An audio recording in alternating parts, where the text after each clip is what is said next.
Harem dalam bahasa Persia berarti haram sara.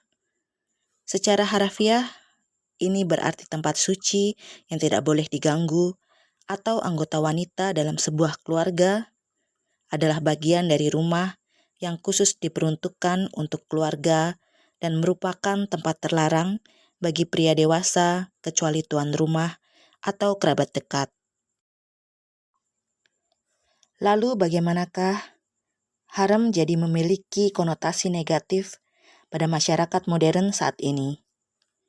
Hal ini bermula dari Jean Leon Gérôme, seorang seniman orientalis dari Paris, dalam lukisannya yang berjudul Pool in a Harem pada sekitar tahun 1876. Adegan dalam lukisan ini menggambarkan dua orang perempuan, yang satu tanpa busana dan yang satu dengan busana minim, tengah bersantai di sebuah pemandian mewah bergaya Timur Tengah. Seorang pelayan berkulit gelap dengan pakaian menutupi seluruh tubuhnya berbicara kepada mereka. Masing-masing kedua tangannya membawa satu pipa hookah. Di belakang ketiganya terletak kolam pemandian.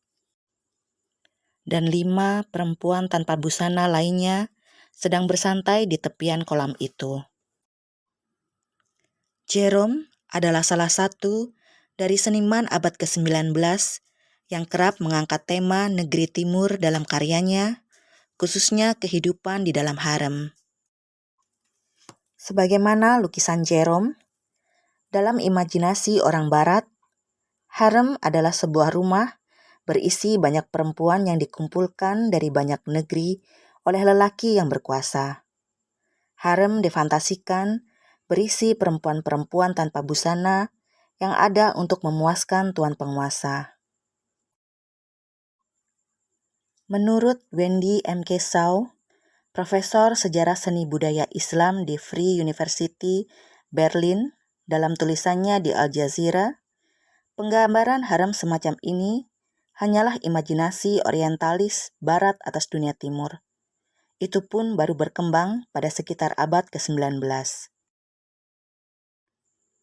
Shaw berpendapat, fantasi orang barat tentang harem terpicu setelah karya 1001 Malam diperkenalkan kepada orang-orang Eropa pada awal abad ke-18.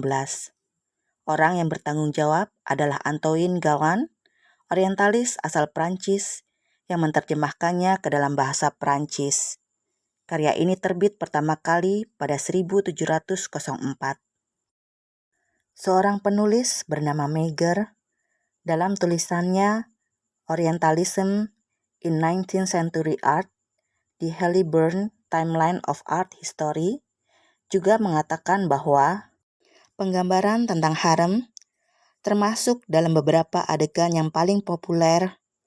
Namun soal ini, kata Meger, seniman pria sangat bergantung pada desas-desus dan imajinasi. Mereka mengisi interior harem dalam kanvas dengan dekorasi mewah, juga budak atau selir perempuan yang berwajah orang Eropa, tengah berbaring tanpa busana atau dalam balutan pakaian bergaya timur. Misalnya, lukisan karya pelukis Prancis Jean-Auguste Dominique Ingres berjudul The Turkish Bath. Di sana ia menggambarkan suasana pemandian dengan banyak perempuan tanpa busana. Ada yang bermain musik, menari, dan berbaring. Semuanya lebih mirip perempuan Eropa, alih-alih orang Timur Tengah. Dalam menciptakan karyanya itu, Ingres bahkan tidak pernah melakukan perjalanan ke timur. Ia menggunakan latar harem untuk menuangkan angan-angan erotisnya.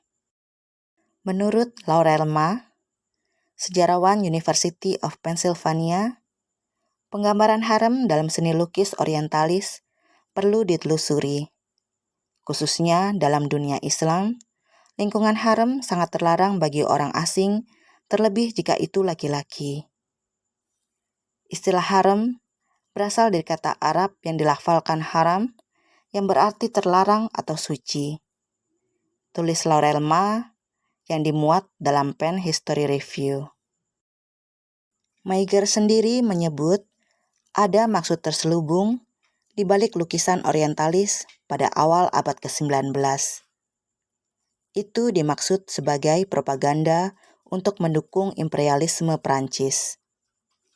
Lukisan itu sengaja menggambarkan dunia timur sebagai tempat terbelakang, barbar, di mana pelanggaran hukum kerap terjadi, yang kemudian oleh Prancis berhasil dicerahkan dan dijinakkan.